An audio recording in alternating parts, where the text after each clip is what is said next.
Hi everyone, welcome or welcome back to my channel. My name's Gretchen and today I'm back with another Women's Prize for Fiction review, and today's pick is the shortlisted title Enter Ghost by Isabella Hammad. Now this book has been on my radar for a very long time. This book was actually one that I had on my predictions list for last year's Booker Prize and it did not make it, and I was sad about it at the time, but I feel like I'm glad that I didn't read it then and that I waited until now to read it, because I feel like this book means more reading it in this day and age, specifically because this is a book that is set in Palestine and it definitely tackles some of the subjects and talking points of the tension between Israel and Palestine. So if I had read this book previously, I just don't think that it would have been as impactful to me, although the story is wonderful and it was very emotional. I don't think that it would have hit as hard if it were also not due to the fact that this is paired with the tragedies and all of the horrific things that are happening in that area of the world right now. So this book follows our main character. Her name is Sonia and she is an actress. She lives in London and she is divorced, and while she was in London she was briefly having an affair with the director of one of the plays that she was in. Now she decided that she was going to take a break and go and travel to Haifa where her sister lives, and she was going to visit for a while. Now, the thing about her traveling back to Haifa is that she had not been back to Palestine since since the second Intifada happened.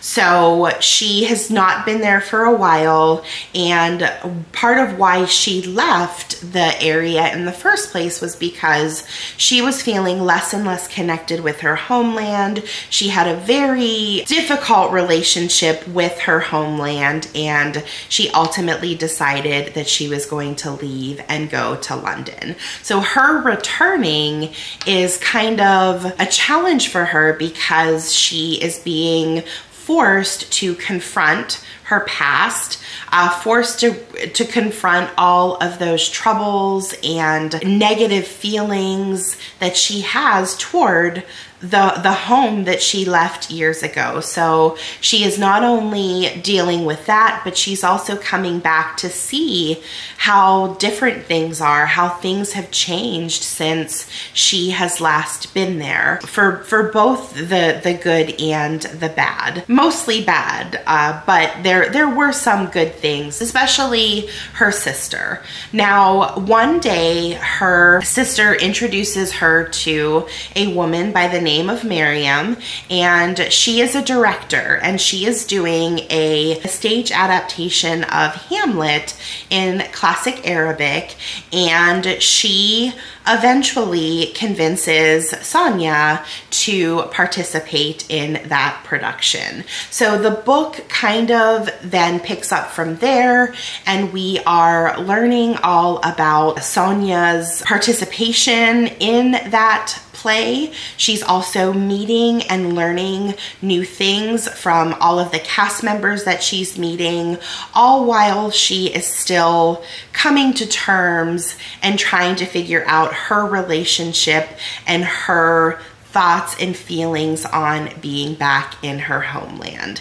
Now, of course, this book, it was written before everything started happening as far as the war that is currently going on now. So as I was reading this book, the one major takeaway that I kept thinking was, we are reading a book that is set in Palestine, and we're learning all about the hostile and tenuous relationships between Israel and Palestine, and that's a part of Sonia's everyday existence. There are parts of the book where we're going through scenes where they're going through checkpoints or they are being hounded by soldiers, and there are a lot of tense, very anxiety-riddled scenes that are happening in this book due to the tension between the Israelis and the Palestinians.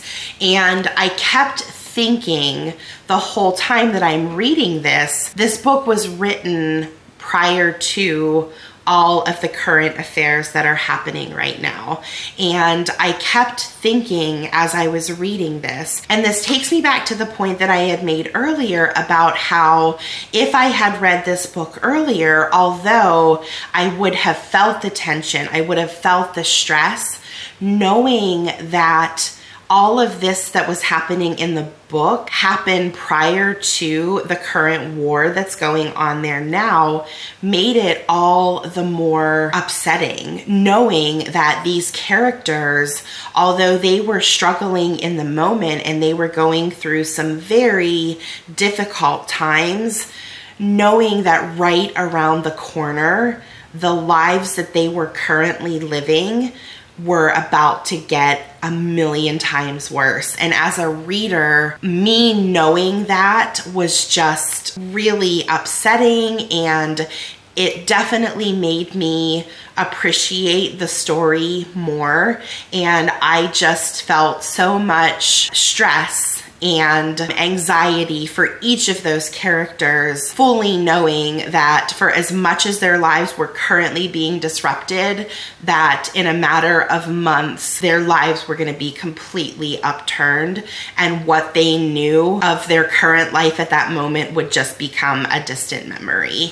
So I think that this book is so of its time, and I am so proud of the Women's Prize for taking a chance on a book like this, because I think I've said in the past on my channel that I was really surprised that they chose this book, because the Women's Prize doesn't tend to get very political in their book choices. They tend to be very safe. And the fact that they longlisted this book, I was very surprised by.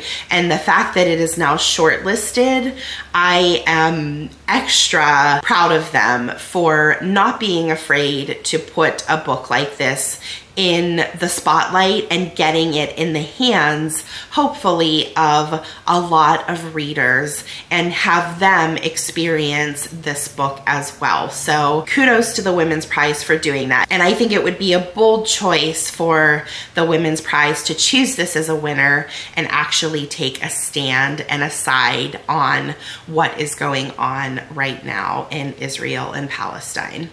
So this book was beautifully written as well. I really enjoyed the story. There was a lot of really good dialogue between a lot of the characters. I really liked the way that the book made me feel that tension and that anxiety. I really appreciate when an author can not only tell you what is going on in a scenario, but can tell it in a way that is visceral to where you're feeling it yourself, like your palms start sweating, you start getting nervous for these characters as they start to go through the checkpoints and the soldiers are looming with their guns and things like that. I love when authors are really able to put the reader in that headspace as the characters, and Isabella Hammad did a really great job doing that. My only probably criticism of the book was I really wish that we had had some more character development. Although we did learn a lot about Sonia and her backstory, I just never really fully connected with the character. I just wanted a little more. I wanted to know a little more about her. I wanted to know more about her motivations, but also not just her, but some of the other people that were around her. So we got definitely more about Sonia and her character. I would have liked to have learned more about her sister. I would have liked to actually even have learned more about Miriam as well, but sadly it was more focused on Sonia, and it didn't quite get to the level with Sonia that I wanted it to. I could have definitely learned more about her, and I would have been very happy with that. And yeah, I loved this book. I think that this is an important read. I think that although it's a slow-paced book, this isn't a book that you're gonna fly through. It's a good book to take slowly. I think that if you can get used to the rhythm and the pacing of the book early on, that will definitely benefit you. If you pick this up thinking that it's gonna be a book that you fly through, I don't think that a lot of readers will. So just be patient with it and just appreciate the book in the moment. I think that this is a book that you can really enjoy at the end of it. So although it is like a slower paced book, don't give up on it. It's definitely gonna pay off in the end. I can definitely see this being the winner. I have to still read Brotherless Night. That's the only book from the short list that I have yet to finish. But as far as what I know, this is definitely going to be a front runner. I don't know if it's going to be my final choice. I have to weigh some things out, but it's definitely one that is in contention. And yeah, so there's still a little bit more content from the Women's Prize for Fiction coming up. And until we read again, bye.